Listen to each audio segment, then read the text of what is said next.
อ่า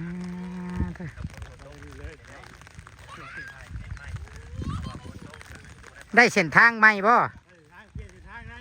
เออ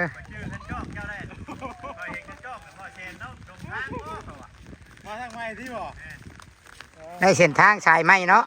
มาทางไม้มาทางไม้ก็สบายดีบ่แซน ไปดีเด้อ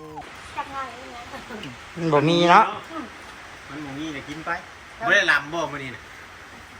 ไปไทยยุทธเจ้าหาให้แล้ว เอาไปไทยพุทธอยู่พุ่นก็เลยยุดลำนี่ก่อนไทยยุทธเล่เลย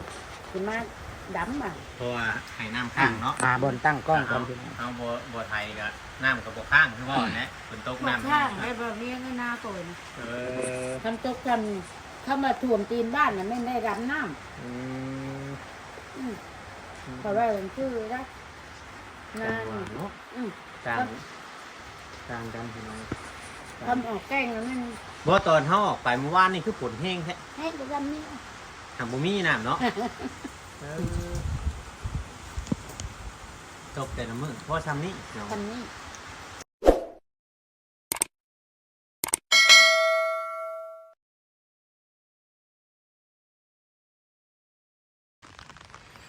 กราบทักทายสบายดีพี่น้อง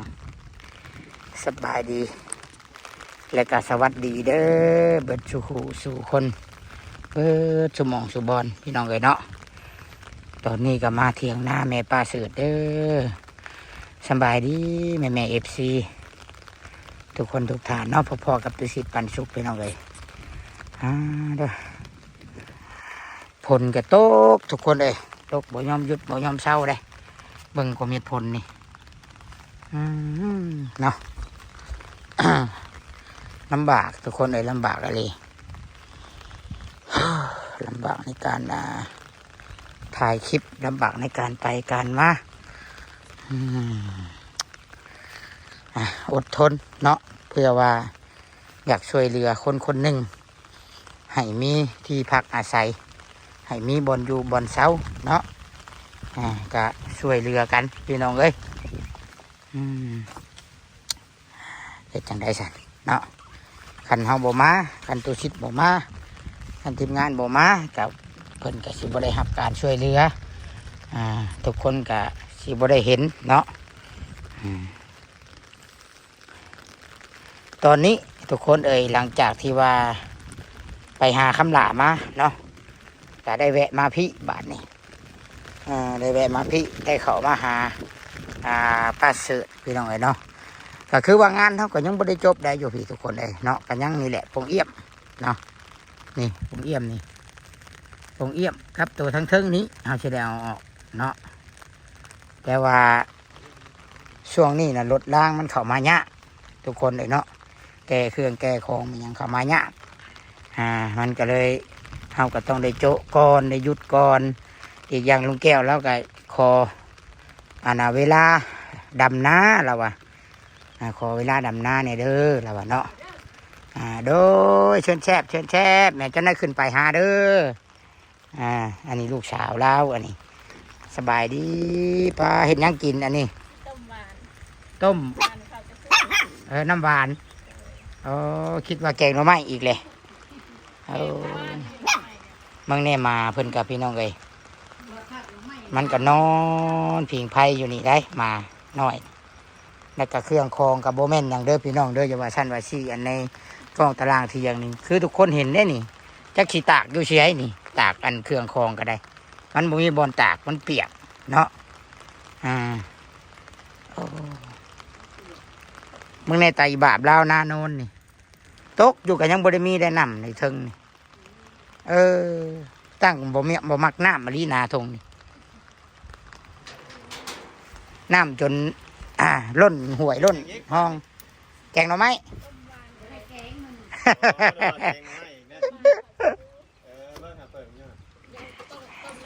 ต้มน้ำไว้ก่อน บ่เวียงแกคิดว่าสิแกงหน่อไม้อีกบ่บ่ตีได้เนาะมันบ่มี แกงกูมืออะไร มันบ่มีแนวกินได้บ่เวียงไปฝนตกขึ้นเทิงก่อน วันนี้นะก็จะไปแกงนะบ่ได้บักแตงเจ้ากับบักไม้ ได้หมักแตงข่อยบ่กินกับตำหมักแตงบ่ ได้ข่าวก็ตำแตงมานี่อ๋อนี่ นี่บ่โอ้เต็มกระทามน้อย นี่กิน เต็มกระทามน้อยแล้วเพิ่นเฮ็ดหวาน เฮ็ดน้ำหวานนี่ แม่ สิแบบกินเฮ็ดเรื่องเมื่อยๆสิกินคักๆนะนี่เนาะ สบายดีเด้อแม่ป้า สบายดี คนน้อยก็นอนมื้อนี้เนาะใครแน่แล้ว มาให้ปลาเดี๋ยวกินข้าว เอากินไม่ยังจะกินกับหยังไง น้อ ใช่ งว่าอีนี่ก็ได้ โอ้ จักงานนี่นะ มันบ่มีเนาะ มันบ่มีน่ะกินไปบ่ได้ลำบ่มื้อนี้น่ะ ไปไทยอยู่เจ้าหาให้นั่นแล้ว เอาไปถ่ายพุทธอยู่พุ่นก็เลยหยุดลำนี่ก่อนอืม ไทยรูปแรกเลยคุณมาดำอ่ะ เพราะว่าให้น้ำข้างเนาะ บนตั้งกล้องก่อ เอา นพี่น้อง เอาบ่ไทยก็น้ำก็บ่ข้างคือว่าแหละฝนตก มา น้ำ ข้างให้บ่มีเงินหน้าโตน เออ ทำตกทำถ้ามาท่วมตีนบ้านน่ะไม่ได้รับน้ อืม ำเพราะว่ามันชื่อรักงาน เนาะ อืม กล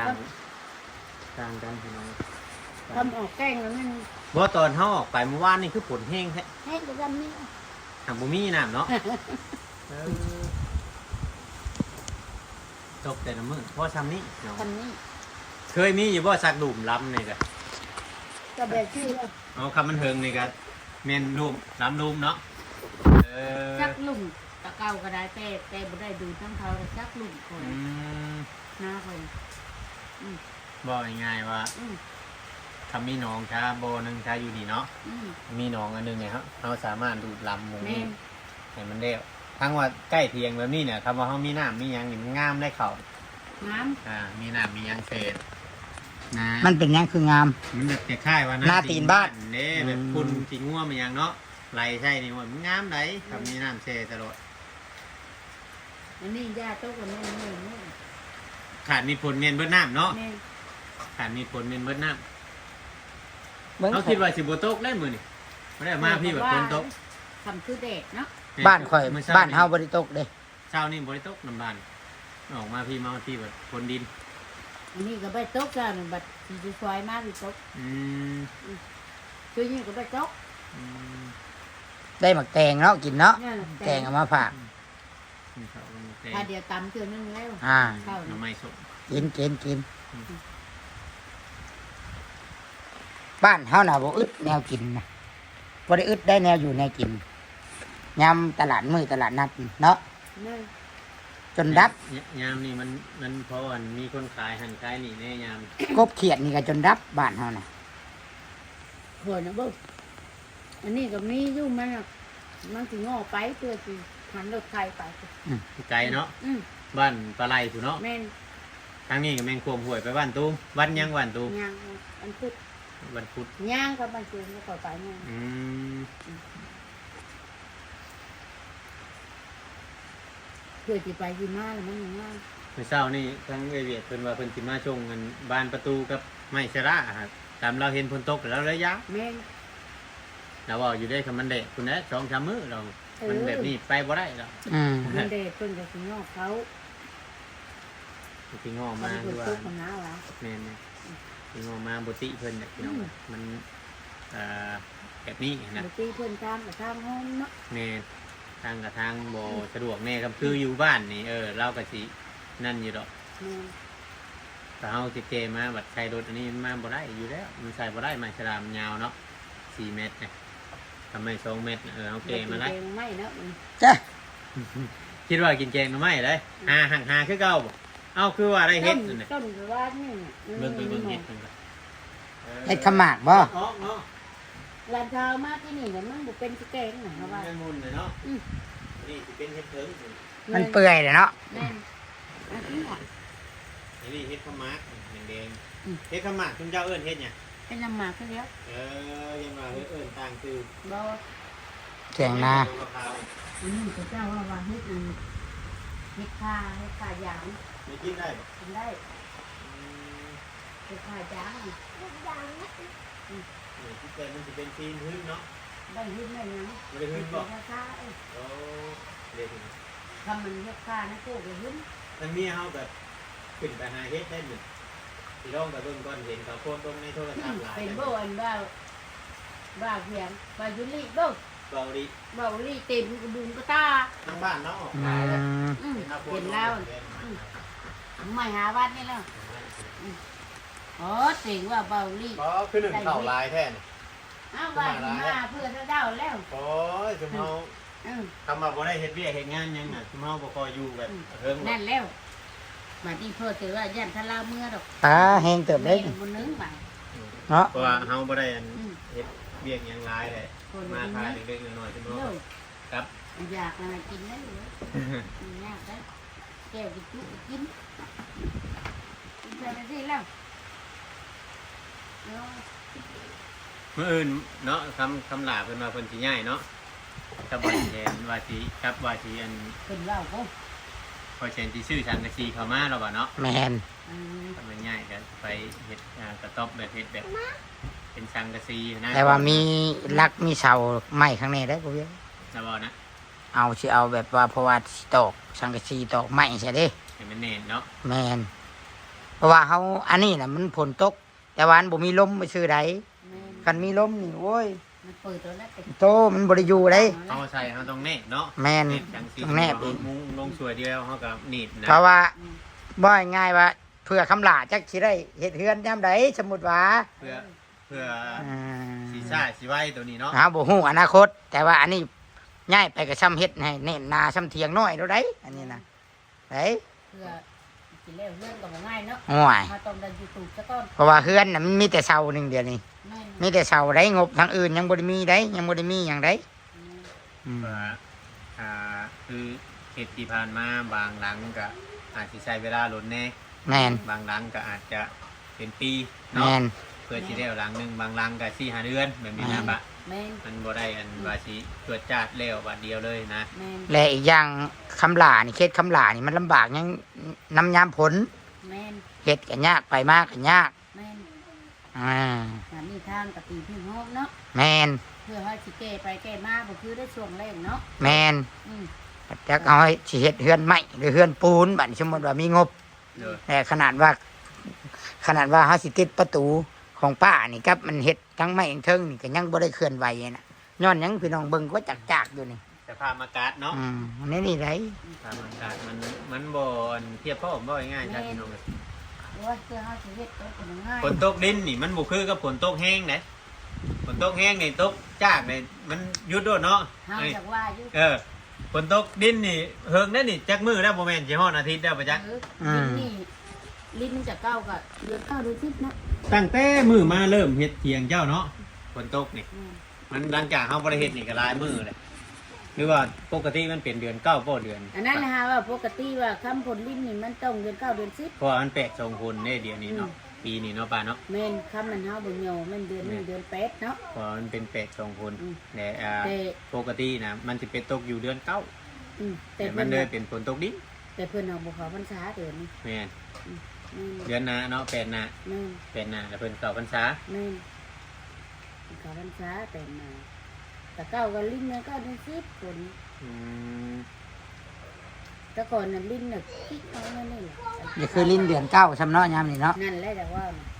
ก็คือลิ้นเดือนเก้า โอ้ยดำกันเจ็บปวดมือได้แบบนี้หน่อยนะ เพราะยังใครอยู่เรายังได้น้ำดูใช่เพราะว่ามันพอได้ตรวจเตียดนะดินแบบนี้นะมีน้ำเล็กน้อยนี่ ข้า ก็ เจ้ากับข้าเจ้า เปะลงเลยที แม่ ข้าเจ้าซุ่มดำยำยากไปเลยข้าเจ้าว่าเจ้าดูดเอาซะ อ๋อ ประการมันตกบัดนานเขาสิดูดแต่ว่า โอ้เลิกอยู่บ่น้ำหนองนั่น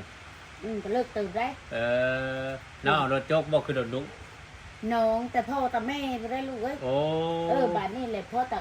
จะเอารถควัดมันมีคัดคู่ซื้อ อืม นั่นมีคัดอยู่ซื้อแล้วแล้วเลยก็ได้ควัดกลางมัน พี่ยังได้น้ำเนาะนาละนาละเนาะ น้อง มันเป็นน้องเก่าเนาะ นี่น้องแต่พ่อแต่แม่ น้องแต่พอจะมีมันอยู่ได้ปะมันเคยอยู่โตเลยเด้ อืม บาดนี้เด็กวันว่าจะลุกปีขอบปียังขึ้นนะเด็กว่ามันย่านลูกย่านหลานอาชาบ่ไรนะ ทางคุณเพิ่งกระล้ำเนาะ ดำใน เพิ่ กระ ง เจ้า ล้ำอยู่เนาะ กระเจ้ามีน้ำนั่นมันอยู่ลุมผูก เอาบัดหน้าทงตัวนี้เพิ่นเบิดน้ำแล้วคือกัน เบิดน้ำแล้วก็ยาเบิ้งนี่แหละเขาก็ได้คำมันแตกบ่แตกแล้วก็ ว่าสิตายบอนเนาะ อืม คำว่าซ้ำเพื่อแห้งเฮ็ดไร่นะว่าง่ายๆซะ อืม คำเฮ็ดเพื่อแห้งเฮ็ดไร่แล้วจะนั่นจังสู่โตคำเพื่อแห้งเฮ็ดบ่ได้แล้วก็บ่สู่โต พันนั้นถ้าคนนำนวยให้เจ็บเชื้อก็ แล้วกะปีนะ โดย แต่ละปีเดซี่ก็คือว่าแม่ตะเก่ามันเนาะจะขอนจะเครื่องเนี่ย โดย ติดไปนะครับผลผ้าดีผลจงกับพอได้เกี่ยว โดย ก็มันป้ากับกองเล่อยู่เลยลูกเองมันปวดกัดนะ ปวกกัด กำลังเขา ช่วง ซุ้ม ช่วงเงินมันสิกัดนี่ช่วงเข่ากำลังซี่เนาะ กำลังสิ แบบ ซุ้ม เฮ็ดพอดีเจ้าอยากให้เนาะ น้ำผัดบ่มีดิ แม่นพอช่วงเงินแบบว่า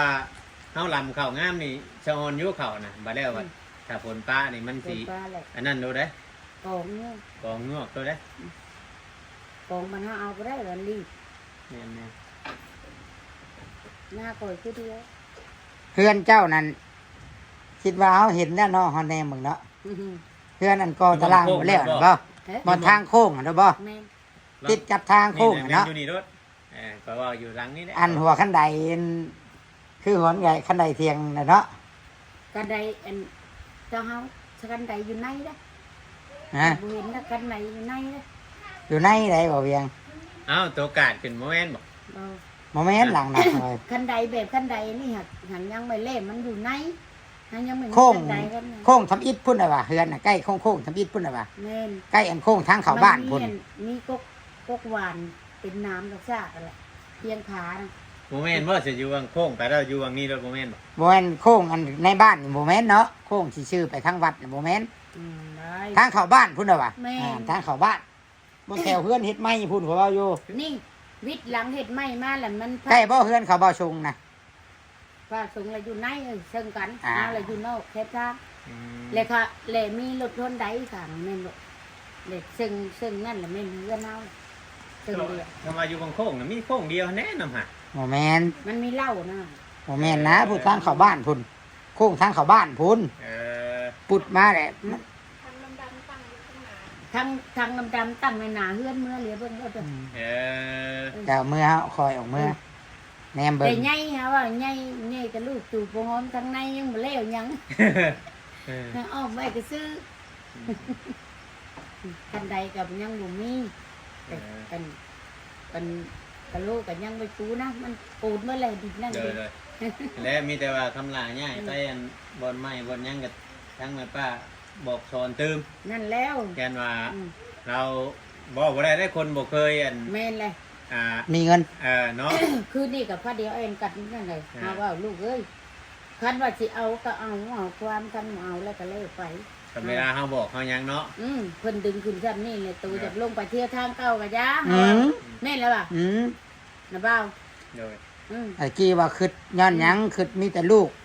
คิดว่าบ่มีหยังก็เลยพาลูกย่างรอบบ้านบ่มีกำลังใจ อยากย่างเล่าบ้านกันก็บ่เอิ้น อ่า แม่นแล้วป่ะ อันนี้ย้อนหยังแม่ป้าเอิ้นมาย้อนว่าบ่อยากให้ย่างรอบบ้าน แม่นย่าง และบัดนี้ทางผู้รักผู้ใหญ่ทางเฮาบ่เห็นได้รับโอกาส ดึงขึ้นได้ซำนี้ห่วย แม่นเพิ่นว่าเฮาก็ยอมฮักแล้วเฮายาบ้านคันสิย่าคันตัวจากเที่ยวทางสินเก้าแล้วดืดเลย อืม หาว่าเฮา เปลี่ยนแปลงตัวเองว่าง่ายๆซะ ให้ ถ้า เป ไป ลี่ยน พุ่ แปล น ง ก็ ตัวเอง ให้ มา ให้ดูให้มันนั่นแหละ หาว่าคำว่าไปพูดเล่นลูกเอ้ยคือนี่เล่นแม่ก็ยากเพื่อสิไปหาเจ้า เนาะยากลูกยากหลานเนาะ มานี่แม่ไปเฮ็ดเวียก โดย ตัวเองว่าเพื่อสิไปมึงก็คือแม่สั่งแม่สอนนั่นแหละประเดี๋ยวหุ่มใจกระโพคือนี่ก็ดี ตื่นแต่เช้าหนึ่งข้าวเป้าไผ่ให้ลูกกินเนาะ แล้วไม่ให้มันไปเล่นเฮือนมุง อืม เอาว่าน่ะเขาว่ามันอยากแห้งเขาว่ามึงสิบุญหนึ่งเลยมันมาที่จะบัก อื น้อง ม อืม เขาสิหนึ่งแล้วมันมา ตัวเชนบ่ยางมา ใช้ คือยางมาทั้งพวกการกระจก ใช้ แม่นนั่นแหละเอ้าทางมันยางลัดมาพี่ได้บ่ ได้ โอ้เอาไปอย่างยางมาทางพี่ยางโค้งมาพี่ เอ เนาะ อลงทงลงทง โอ้พุ่นน่ะยางมากับคำละ เขาอย่างเมื่อคันว่าห้าย่างเมื่อนี่กับวิจันเนื้อนในทงนาเนี่ย อ๋อ พี่ได้ทางใหญ่มันเข้าทางพี่ได้บ่เวียงบ่แม่นได้ทางพี่นะ เพราะว่าเขาอ้อมพี่เนาะ แม่น โค้ง พี่ เนาะ อืม โอ้ เอามีแต่ว่าเขาขี่ได้จบคลิปได้ฉันเนาะตัวทีเนาะ อืม ของเมื่อก่อน แม่นแม่น มือน่ะเขาบ่ได้มาเด้อป่าเด้อ เลย มื้ออื่นเฮาก็บ่ได้มาเพราะว่าเฮามีเวียกเข้าสวรรค์ เลย พอเวียงก็สิไป ป้านคณะก่อน ไปตีกับคณะมื้ออื่น ป้านคณะ ถ่ายคลิปให้ข่อยเบิ่งไงเด้อ คนดีจ้ะ เด้อ มันลงเบิ่แล้วมันบ่จักความสีนั่นบางเทื่อจักสิมีเวลาถ่ายเด้อบ่ฝนตก เจ้าก็ตั้งกล้องไว้ ตั้งกล้องก็มันฝนตกเนาะ โดยทับกันน้ำอยู่แล้ว มาติดคืนนี่ยัง บ้าเวียงกูดำหน้า บ่จิตบ่ กูดำหน้า บ่จ้อย เวียง บ่จิต บ่จิตลงดำนาน่ะ ติดลายยังไทยให้เบิ่งกินข้าว อืม แม่ลากระเถาเลยเนาะบ่ลากระเถาเลยเมียลาของงามเลย อ่า บ่จิตเป็นบ่ไทยเบิ่งเมียกับบ่เวียง เฮาบ่ได้คอยถ่ายคลิปดอกเฮาเฮ็ด แม่นคันอยู่เฮือนน่ะบ่ได้คอยถ่ายคลิป แม่มันเรียกตัวเองลายแต่มันบ่อยากสนกับโทรศัพท์ซ้ำบ่ง่ายซะ แม่นว่านอกจาก ใช่ มาไป ผู้คือเพิ่นอุ้มมาได้ผู้พี่น้องผู้อยู่ทงผู้น้ำลากับ เอา ผู้ ย่างมาทางนั้นก็ได้เฮา อ่า มาตามป่ามันน่ะคือไกลเนาะทางเทื่อกัน ผู้เห็นบ่ ไป ไปพาเดียไปเฮ็ดกับพอเฒ่าเพิ่นได้เศร้าพุ่น แม่น โดยอ้าวสบายดีเด้อป้าเด้อ โอ้อยู่ดีมีแฮงเด้อ ดีมีแห้ง ป้าไป อ่ะ เถอะ พี่น้องไอ้เนาะ แล้วก็ อ่ะ ดีไม่แห้ง โอ้ย มีแต่ว่าอดใจเนาะ โอ้ยบ่เป็นหยังบ่เป็นห เล ยัง ยแล้วอยู่ดอก ครับก่อน อ่ะพี่น้องไอ้เนาะเลย เอาเวียนจะเหยียบมือข่อยได้ เอารถ คื ก่อน อ รถ เล ก่อย น นี่ รถก่อน ถ้ากินอันนี้น้ำ บ่ อ้าวโอเคพี่น้องไอ้เนาะแต่สิประมาณนี้ได้ ได้ให้ก่อน พี่น้องเอ้ยโอ้คำลาอุ้ม ต้องไปหาลงคลิปอยู่เนาะคุณน่ะ อุ้มลูกมาเลยพี่น้องโอ้ผู้อุ้มลูกมาเลยมากับเบาแซนเนาะผู้ ไกลอยู่ดอกเรานั่นอยู่ดอกเอาโป่งยังก็ง่ายอยู่ มาเลยอยู่กลางทงผู้ต่อมาใส่เด้ เวลาที่กัน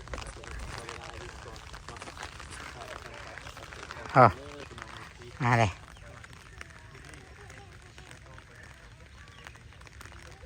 มาเลยกับเบาแซนผู้